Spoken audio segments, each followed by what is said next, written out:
अस्सलाम वालेकुम नाजरीन। Learn online with Faizan Khan में आप सभी का इस्तकबाल है। Relief hospital trauma and critical care और रेजिना इंस्टीट्यूट फॉर स्पेशलिटी के ज़ेरे एहतमाम साइंटिफिक हिजामा पर 5 रोज़ा नेशनल वर्कशॉप का एहतमाम किया गया। आइए जानते हैं मुख्तलिफ मेहमानों की इस पर क्या राय है। अब मैं हमारे मेहमान जो दिल्ली से तशरीफ लाए हैं डॉक्टर पहलू साहब से गुजारिश करूँगा कि चंद माफ करें हमारे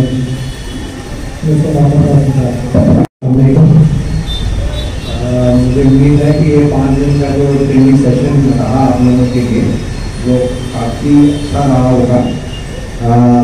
नाम भी बताता है साइंटिफिक हिजामा। नॉर्मली लोग नाम करते हैं नेशनल ट्रेनिंग वर्कशॉप ऑन हिजामा और ये वाकई ये साइंटिफिक हिजामा है।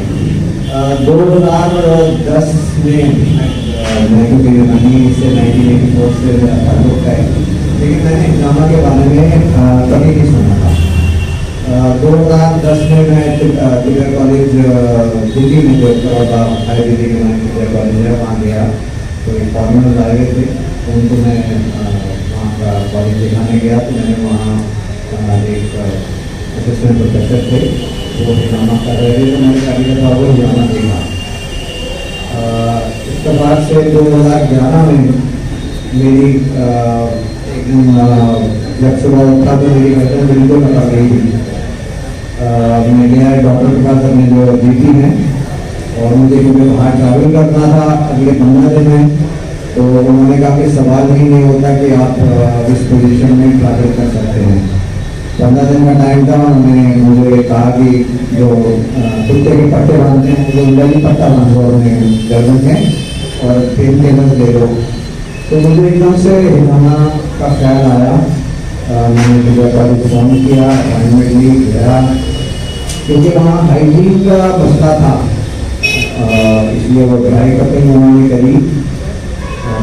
मेरे घर से 10 सेशंस किए, अल्हम्दुलिल्लाह बिल्कुल ठीक हो गया और ट्रैवल की मैंने। और फिर मैं अपने वही ड्यूटी के पास भी गया, तो मुझे यकीन नहीं आया जब मैंने हिजामा के बारे में बताया, तो उनको समझ में नहीं आ रहा कि एक कप जो है उससे आपकी नसें जो है वो कैसे खुल सकती हैं। बट क्योंकि मुझे भी हिजामा के बारे में साइंटिफिक नॉलेज नहीं थी, तो मैंने कहा कि मुझे नहीं पता, but I am like example in front of you, जो आप मुझे देख रहे थे 15 दिन पहले। अब आप देखिए जो मेरी गर्दन है वो चारों तरफ घूम रही है।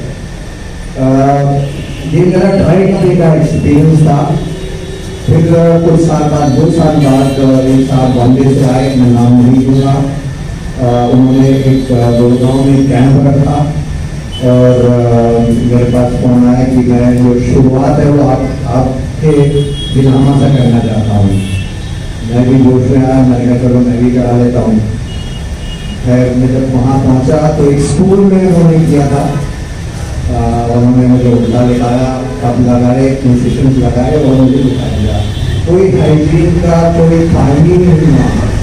और बाद में मुझे एहसास हुआ कि मैंने क्या किया कि बगैर किसी हाइजीन के, बगैर किसी सेफ्टी प्रिकॉशंस के तो हिजामा कैसे कर सकता है। और दोस्त आप जो करते थे, फिर मैं नाम नहीं दूंगा, वो अपने आप को क्लेम करते हैं कि मैंने 40 या 50 हज़ार हिजामा किए हैं।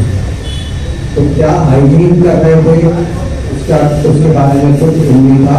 फिर मेरी मुलाकात शाहिद साहब से हुई। जैसे उन्होंने कहा कि जब दिल्ली में जामिया मीडिया में उन्होंने किया 5,000 रुपये उन्होंने जब फीस रखी, तो वाकई मुझे भी डर लग रहा था कि 5,000 रुपये एक जिंदगी का मिलेगा।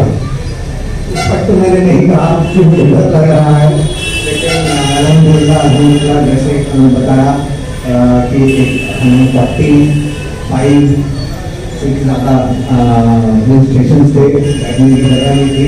और सुबह 9 बजे, बाकी दिल्ली में कोई 10 साढ़े 10 बजे से पहले नहीं आता, पर 9 बजे लोग पहुँचे और शायद 8 बजे तक पूरा सेशन चलता रहा। अल्हम्दुलिल्लाह वो बहुत सक्सेसफुल था।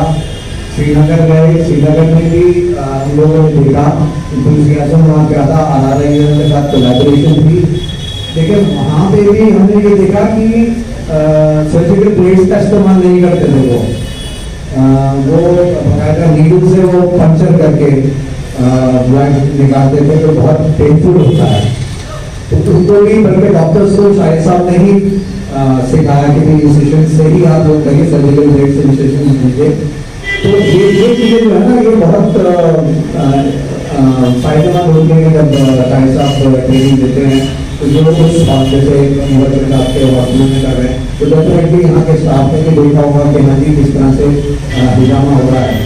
तो ये बहुत अच्छा है कि इसमें बेसिकली जो मुझे लगा है इसमें कि हाइजीन पे और स्टेबलाइजेशन पे बहुत स्ट्रेस होती है, और जो करते हैं 100 रुपये का लगा लिया, पता चला जी 15 का लगा दिए, अल्टीमेटली 1500 रुपये तो ले लिए, लेकिन खून निकालना कितना है, कोई टेस्टिंग नहीं, CTG नहीं करी, HP नहीं किया।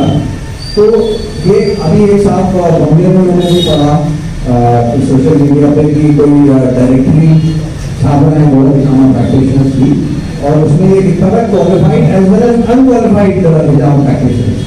अब अनक्वालिफाइड को आप कैसे कह सकते हैं हिजामा प्रैक्टिशनर?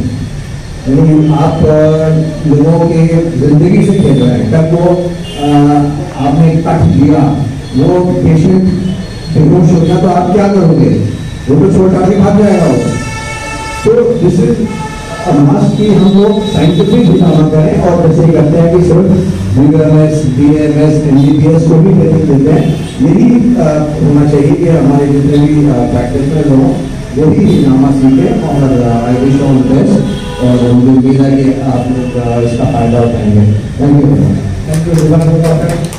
लर्न ऑनलाइन की जानिब से आपसे बस इतनी इल्तिजा है कि हमारे इस प्रोग्राम को लाइक, शेयर और सब्सक्राइब ज़रूर करें। साथ ही बेल आइकन दबाना ना भूलें, जिससे हमारी हर वीडियो आप तक अपलोड होने के साथ ही पहुंच सके। शुक्रिया।